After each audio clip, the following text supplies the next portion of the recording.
June, also known as Shoe on Head on YouTube. She also has a channel, Brainlit, as well. Brainlit? I think it's Brainlit. I think it is. Hope I'm not messing that up. But there's also Shoe on Head. Anyway, she caught a moment during the RNC. Eric Trump managed to contradict himself in less than 20 seconds. They want to disrespect our flag, burn the stars and stripes that represent patriotism and the American dream. They want to disrespect our national anthem by taking a knee. The Democrats want an America where your thoughts and opinions are censored when they do not align with their own. No, how do you not see what you just did there? Come on, man. Come on. The left wants to censor people and punish them if they don't have the same beliefs.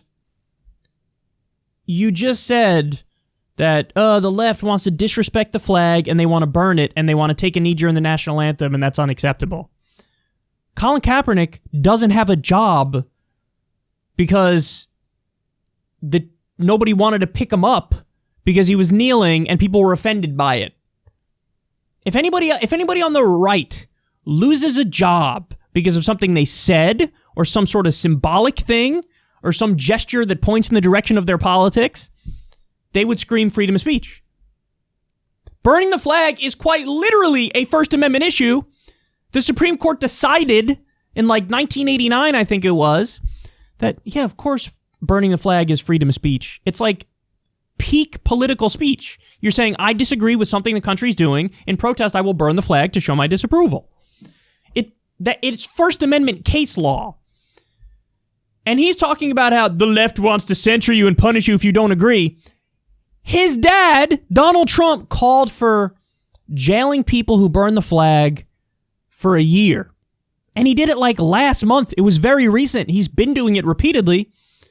But that's what he does. So you can't do the whole like, we believe in freedom of expression, while also literally trying to ban people for their free expression. You might not like burning the flag. It's free expression. You might not like kneeling during the anthem. That's free expression. By the way, they also just strawman people if they do those things. They immediately go to, I guess you hate America. No, maybe dissent is the highest form of patriotism, and they're trying to say, I want to change a problem, so I'm going to kneel to hopefully get everybody's attention so we can address this problem. But no, they immediately strawman and say, no, it just must be because you hate the country. That's why you're doing it. It's just because you hate America. So when you guys criticize America, it's because you love it. When the left criticizes America, it's because they hate it. See, it's so childish, but that has to be a world record. The contradiction within 20 seconds. The left wants to disrespect our flag. The left wants to burn our flag. They want to take a knee during the anthem. And they also want to censor people. They want to censor people and take away their freedom of speech. Those things you just mentioned are free speech. And not only should the government not persecute people, which again, Trump wants the government to persecute people for their free speech, but also you shouldn't be fired. Now, before anybody watching this accuses me of hypocrisy, no, I've been insanely consistent on this, and I've defended people who I despise on free speech grounds previously, and I will continue to do it.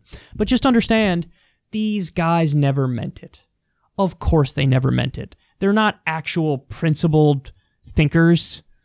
They're playing a game. They're playing a partisan game, and they're playing got ya. It's the exact thing. What did Trump do the other day? He called for a boycott of Goodyear tires.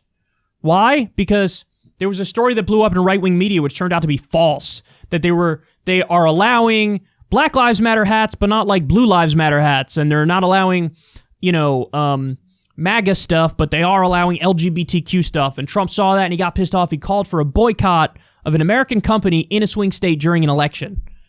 Well, the story turned out to be false, number one, but number two, even if it wasn't, okay, you're doing the same thing that you accuse the left of doing and you call it cancel culture when the left does it.